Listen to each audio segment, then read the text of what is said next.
Bom dia a todos, a todas as pessoas que neste momento estão ligadas na Rádio Catedral. Estamos aqui de novo no programa Bom Dia Mãe Terra. Estamos quem, né? Nós quem? A turma da Rede Brasileira de Educação e Direitos Humanos, Seção Minas Gerais, que numa parceria com o programa Bom Dia Mãe Terra, vem trazer o debate sobre direitos de ter direitos. Bom dia, Frei Gilberto, bom dia, Farinhada. Voltamos aqui para a gente continuar essa prosa sobre algo tão importante. Hoje a gente tem um tema super atual, muito atual. E para a gente conversar sobre esse tema, que muita gente pergunta, o que é mesmo esse tal de G20, né? Eu convidei um companheiro do trabalho pastoral, Pastoral da Juventude, do trabalho que é feito lá na PUC Minas, com os projetos de extensão, é o Eduardo Brasileiro, que é sociólogo, um cara que acompanhou aí a articulação de Clara e Francisco por uma economia outra, né?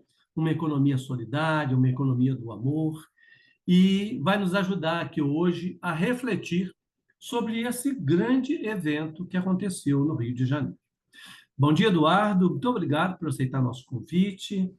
Pode fazer aí seus primeiros comentários. Oi, bom dia, Luiz. Prazer estar aqui com você, com Farinhada, também com o Frei Gilberto. Bom dia a vocês, bom dia ao povo que nos escuta, ao programa tão bonito, Bom Dia Mãe Terra, né? Então, um prazer estar com vocês aqui, um prazer poder dialogar sobre esse tema tão importante que é pensarmos os caminhos do mundo nessa conjuntura que nós vivemos, nesse tempo que nós vivemos, e como a gente pode entender os sinais que o G20 nos lançam aí para nossa vida, porque tudo impacta a nossa vida, né? Tudo, exatamente. Nada do que acontece no andar de cima, vamos dizer assim, né, passa em branco na vida das pessoas comuns, né? Então é importante que todo mundo entenda o que foi mesmo isso que aconteceu no Rio de Janeiro na semana passada, né? Então eu te pediria, Eduardo, que a gente começasse esclarecendo para as pessoas o que é mesmo G20, como que isso começou, né? E por que o Brasil está dentro dele? O que você tem a nos dizer sobre isso para aumentar a nossa compreensão sobre esse fato? Legal, Luiz. Olha, o G20 é uma plataforma para cooperação econômica e política entre os 20 países mais importantes do mundo. Mas ele não existe desde sempre. Ele dita um período que nós vivemos no mundo que é depois da Segunda Guerra Mundial para cá, com a construção aí do grande controle que os Estados Unidos estabeleceu enquanto potência mundial em todos os outros países, sobre todos os outros países, né? Anteriormente existia o G7, né? Até anos 70, anos 80, o G7, que eram as conferências mais importantes, os países, os 7 países mais importantes, né? Estados Unidos, Canadá, França, Reino Unido, Itália, Japão e Alemanha, compunham esse espaço. Mas, a partir dos anos 90, esse bloco dos países mais ricos do mundo perceberam que eles não tinham tanto controle mais do fluxo financeiro das chamadas economias emergentes, né? Daquelas economias que estavam crescendo. Então tinha Brasil, tinha China, a própria China, né? E outros países que estavam criando novos pontos na tensão econômica global, né? Teve a crise dos países asiáticos, a crise da Rússia, essas crises mostraram que esses países não estavam tanto no controle. Então, China, Índia, Brasil começaram a pautar um pouco a importância, junto com outros. E aí foi composto esse G20.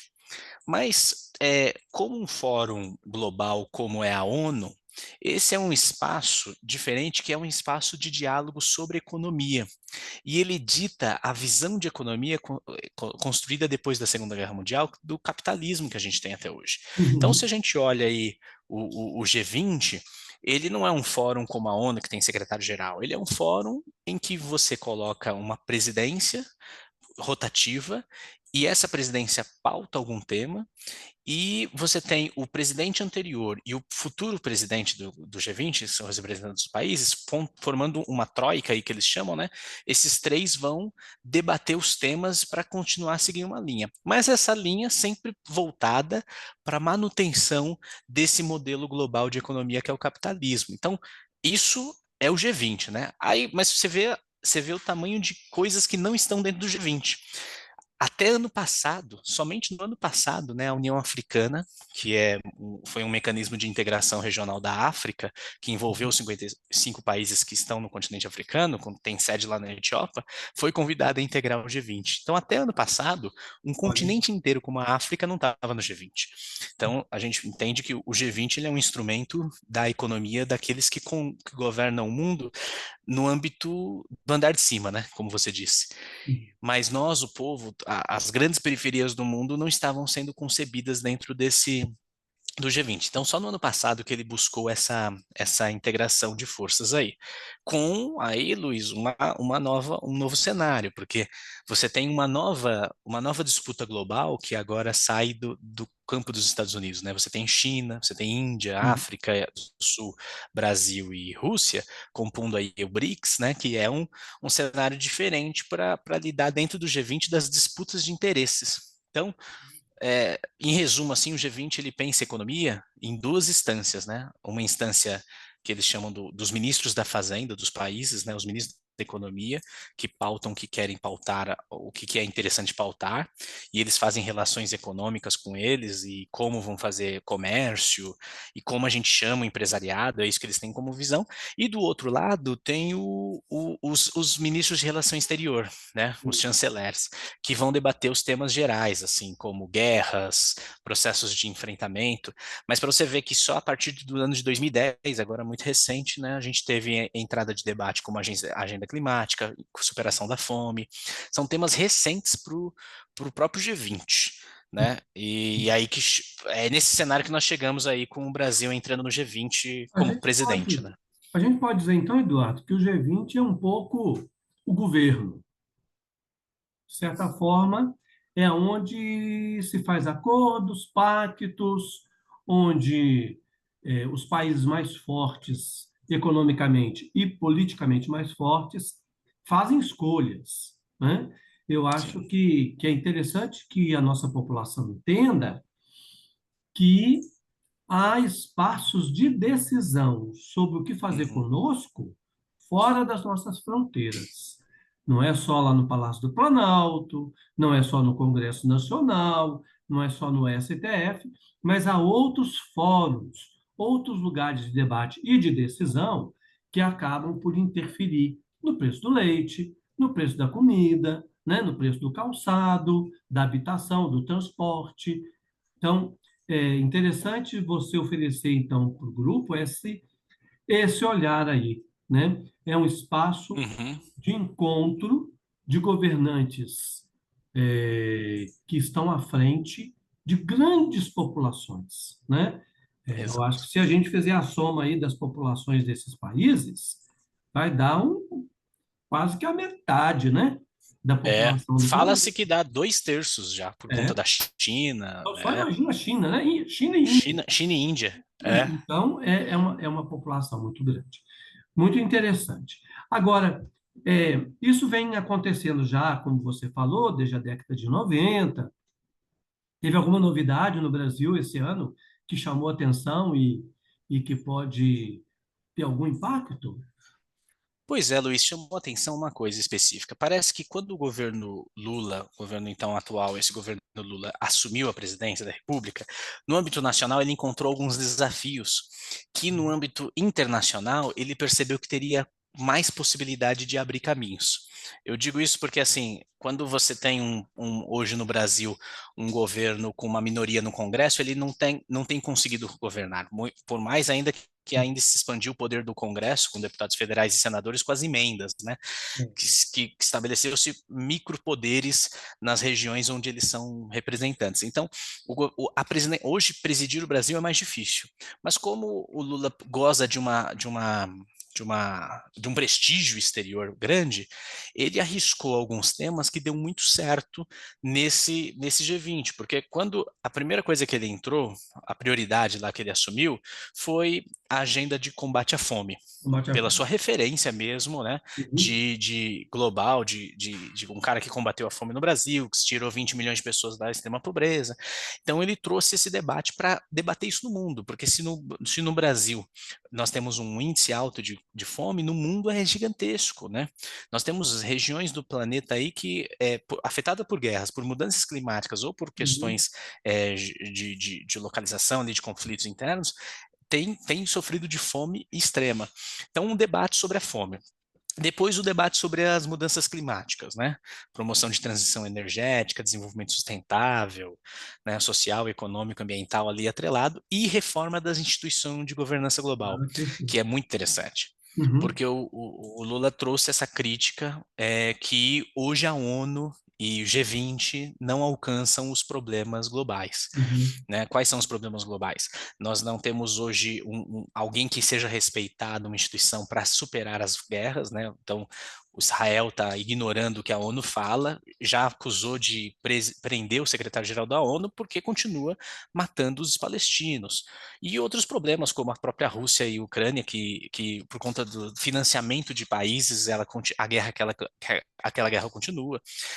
Conflitos e guerras silenciosas que ninguém sabe aqui no Brasil que acontecem em África. Maputo hoje está em guerra civil, né? Então, a gente percebe que existe uma crise das instituições de governança global. Então, ele quer propor para o G20, vamos debater como a gente cria uma governança ética horizontal entre os países, sem mais a hegemonia do bloco dos Estados Unidos. Então, isso foram os três debates que ele colocou. E é interessante, Luiz, porque somado a isso surgiu um ponto extra, né, que foi durante o caminho, que foi o próprio Ministério da Fazenda brasileiro, que propôs uma agenda nova que foi sobre a taxação dos super ricos no mundo. Das Porque o riquezas. Brasil hoje, das riquezas, a taxação das super riquezas, dos super ricos, das riquezas dos super ricos, né? Por quê?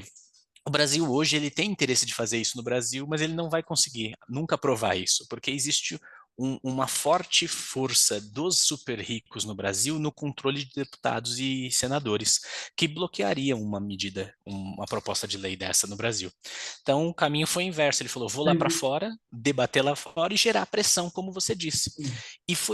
E esse foi o incrível, né, da história, porque foi aprovada na carta final o documento mais importante, graças a essa articulação que foi feita pelo Ministério da Fazenda e as Relações Exteriores, conseguiram convencer que os países precisavam entrar nessa agenda e foi aprovado, né? Teria uma abstenção da Argentina, mas a Argentina, É, no final, percebeu que ficaria feio para ela não acabou somar-se à cedendo. carta, né? Uhum. Exato, acabou É, cedendo. Por e mais. é interessante acrescentar, né, Eduardo, que foi o primeiro G20 que teve o G social, né, o G20 social, né, com a Exato, foi uma sociedade inovação. civil sendo convidada a opinar, oferecer um documento, contribuir nos debates, né? Isso é muito bacana. Agora, Isso é já caminhando importante. para encerrar o nossa conversa, Eduardo, Passa muito rápido, hein? passa A rápido. entrevista aqui. Bem, tempo aqui voa, tempo de rádio voa, né? É, se a gente for perguntar pelos resultados, você já ofereceu aí resultados importantes, mas para os direitos humanos, que é o que nos interessa na rede e nesse programa que a gente discute direitos de ter direito. O que você destaca assim como resultado importante que pode reforçar a luta daqueles que estão na defesa dos direitos humanos, na busca de reparação? O que você diz para a gente em termos de... Perfeito, Luiz. Olha, se a gente for olhar no passado, o G20 ele aprofundou as desigualdades e os direitos humanos, ou seja, aprofundou as distâncias para a gente alcançar os direitos humanos no mundo, né? O G20 se orientou nos últimos 40 anos aí para a construção de hegemonias capitalistas, ou seja, do crescimento de grandes Uhum, corporações, de grandes acúmulos financeiros. Mas com as crises que se avolumaram nessa última década, né, crise climática, crise das desigualdades, sobretudo, e a crise da pandemia, que está perto da gente aqui, a crise uhum, sanitária, uhum. isso gerou uma pressão global de que era preciso criar formas de discussão mais amplas. O G20 é visto pelo mundo, empresários vêm aos montes. Então, a criação do G20 social foi uma coisa interessante, porque os movimentos sociais, as organizações da sociedade civil sempre discutiram isso. Tem que participar de dentro, tem que participar de fora, tem que participar de dentro e de fora, ou seja, a gente fica aqui fora protestando ou a gente vai lá dentro tentar costurar alguma negociação? Esse era um debate. E o mais difícil, Luiz, foi criar um consenso de que é possível coexistir essas duas. Se existe um espaço lá dentro para escutar o povo, que as organizações se organizem e tentem pautar alguma política pública, alguma forma de manifestação lá dentro da carta. Isso gera um debate que vai alimentar a luta de um movimento. Mas também não se pode esquecer que a luta mais importante ela se dá fora, né? O movimento questionando. Não é à toa que o G20 acontece sempre em espaços difíceis, rodeados de polícias, para que esses manifestantes não alcancem os líderes globais e não proteste perto deles. Mas é importante, por exemplo, nesse G20 agora aqui no Rio de Janeiro, o que a gente viu foi uma manifestação muito bonita nas ruas do Rio de Janeiro, dos movimentos sociais, colocando as pautas que seriam importantes para a sociedade. Isso chama atenção, a imprensa internacional vê. Então, a gente tem que acreditar nesse potencial agitador de fazer barulho e de fazer articulação dentro, né? Faz chamamento da sociedade, de radicaliza, mas ao mesmo tempo tenta criar negociação. Então, esse é um legado. Tem limites, tem limites.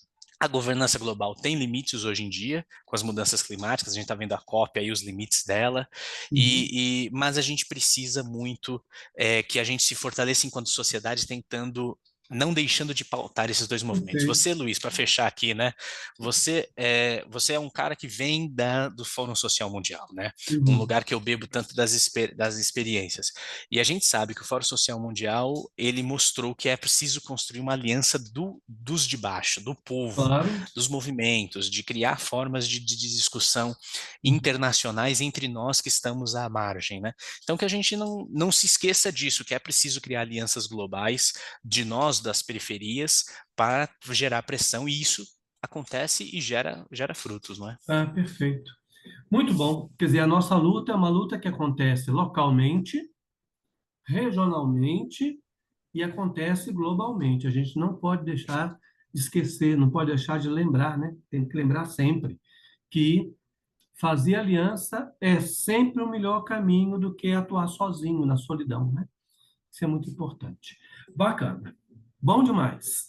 Então, a Bom gente vai demais. concluindo por aqui, te agradecendo muito, viu, Eduardo, a sua disponibilidade de contribuir com o nosso programa e dizendo que na próxima semana a gente retorna a poucos dias do dia 10 de dezembro, que é o Dia Internacional da Declaração dos Direitos Humanos, e vamos ter aqui uma conversa sobre o aniversário desse documento tão importante para a humanidade, certo? Então, eu te agradeço, viu, Eduardo? Obrigado, Frei Gilberto, Farinhada, e a todos que nos ouviram, nos escutaram. Em breve, a gente vai estar também com esse vídeo aqui nas redes. Aqui nós estamos em áudio, gravando em áudio e em vídeo. Em breve, a gente vai estar com os vídeos nas redes sociais. Tá ok? Então, um grande abraço, muito obrigado, e a gente vai encerrando por aqui. Pode despedir, Grande Eduardo. abraço. Grande abraço. Obrigado, Luiz. Obrigado, Farinhada. Obrigado, Gilberto, e a todos. Que a gente mantenha a esperança sempre unidos. Até a próxima.